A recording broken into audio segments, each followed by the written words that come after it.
ঢাকাই সিনেমার দর্শকরা তাকে দেখলেই ভয় পেতেন। রূপালী পর্দায় তার উপস্থিতি মানেই সবার মাঝে বিরাজ করত আতঙ্ক। অসংখ্য সিনেমায় খল চরিত্রে অভিনয় করে গেছেন তিনি। সাদা কালো বা রঙিন উভয় ধরনের সিনেমাতেই তিনি সরব ছিলেন। তুমুল সাড়া পেয়েছেন পোশাকি সিনেমা করেও। ছোট বড় সব বয়সী দর্শকদের মন জয় করা এই খল অভিনেতার নাম জাম্বু। খুন, মারামারি সহ এই ধরনের দৃশ্যে নিজেকে দারুণ মানিয়ে নিয়েছিলেন তিনি।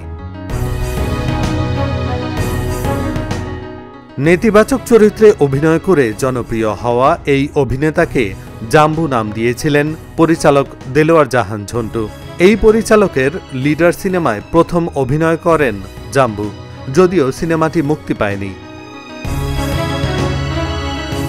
জাম্বু অভিনীত বেশিরভাগ সিনেমা দর্শকপ্রিয়তা পেয়েছে। তার অভিনীত উল্লেখযোগ্য কয়েকটি সিনেমা হচ্ছে সেলিম জাভেদ, সাগর ভাষা, রাজলক্ষ্মী শ্রীকান্ত, নয়নমণি, মোহাম্মদ আলী, দোস্ত দুশ্মন, দায়ী কে, রাস্তার রাজা, দেনমোহর, হাবিলদার, গোলাবারুদ, হাসান তারেক, ঘাতক, বিজলি তুফান, হিরো, নয়া লায়লা নয়া মজনু, রাজা বাবু, রকি, বনের রাজা টারজান, কালিয়া, অমর, অভিযান, যোদ্ধা, ডাকাত, নবাব, চাকর, ববি, রাখাল রাজা, খুনের বদলা, শীষনাগ ও রক্তের দাগ।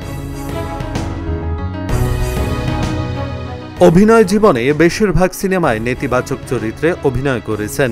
ঢাকাই সিনেমার খলনায়কদের অন্যতম একজন তিনি। তবে একটি সিনেমায় ইতিবাচক চরিত্রে অভিনয় করেও প্রশংসা কুড়িয়েছিলেন।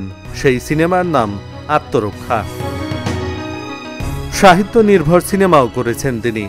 শরৎচন্দ্র চট্টোপাধ্যায়ের গল্প থেকে বানানো রাজলক্ষ্মী শ্রীকান্ত সিনেমায় অর্জুন সিং চরিত্রে অভিনয় করেও প্রশংসা পেয়েছেন।